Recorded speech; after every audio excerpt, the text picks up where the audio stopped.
It's tempting to talk at length of the awful political pandering NetherRealm Studios is doing, but at this point, even without the ESG, the studio would still struggle.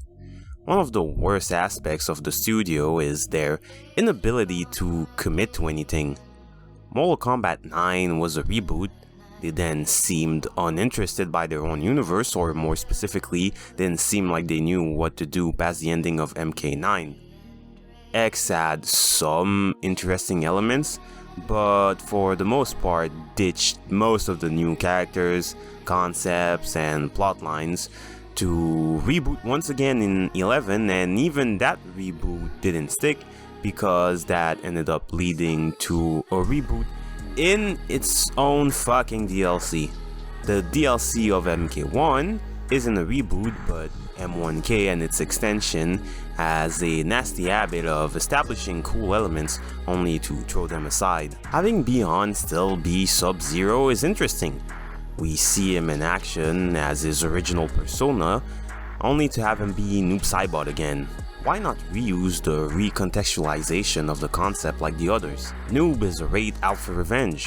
Plot twist, why not have Hanzo Asashi, the original Scorpion, be Noob?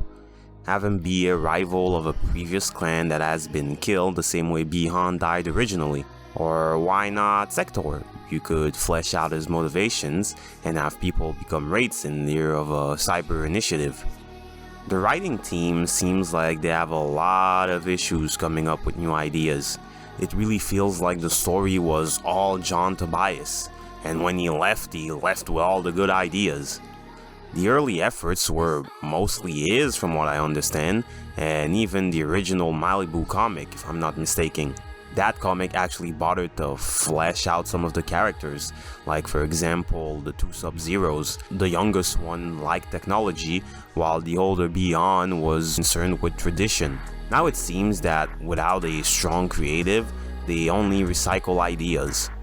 Reshuffling past ideas is good, but they never stick to it, and now they started to reuse ideas from the 3D era. I can't wait until they draw inspiration from the reboots. The storylines of NetherRealm Studios are the creative manifestation of what it is to be inbred. You have a strong original genome that is repeated over and over again, and then eventually you don't source out from the original, you reuse a copy of a copy, and every generation that copy deteriorates because the past generation was already derivative of a derivative. The story of Mortal Kombat is literally inbred, and that's probably why they spell combat with a K instead of a C. Mortal Kombat had interesting lore and you can do a lot with it, but you have to stop throwing everything away. I was so disappointed when nothing came out of Dark Raiden. All the variations and shuffling of dynamics amount to nothing.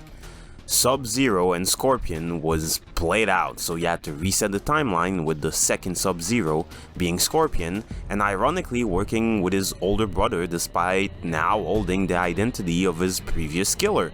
No, instead of focusing on that, let's have Ugandan Knuckles in the Cyrax cosplay. We fully know that now we're in the modern era of video gaming. Everything sucks and everything is politics. We know that the people who make these games now and work on programming and do the gameplay don't actually care about video game. Can we at least have a decent story? I'm not asking for Shakespeare, it's fucking Mortal Kombat. It's a bunch of ninjas and magic wizards. I just want to have a strong basis for the combat. I think it would help tremendously if, instead of doing constant reboots and throwing everything aside, you would at least start with an interesting premise to justify your gameplay.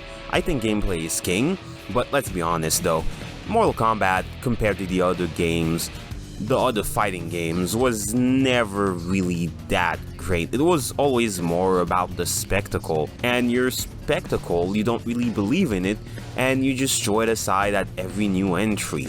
So why even bother?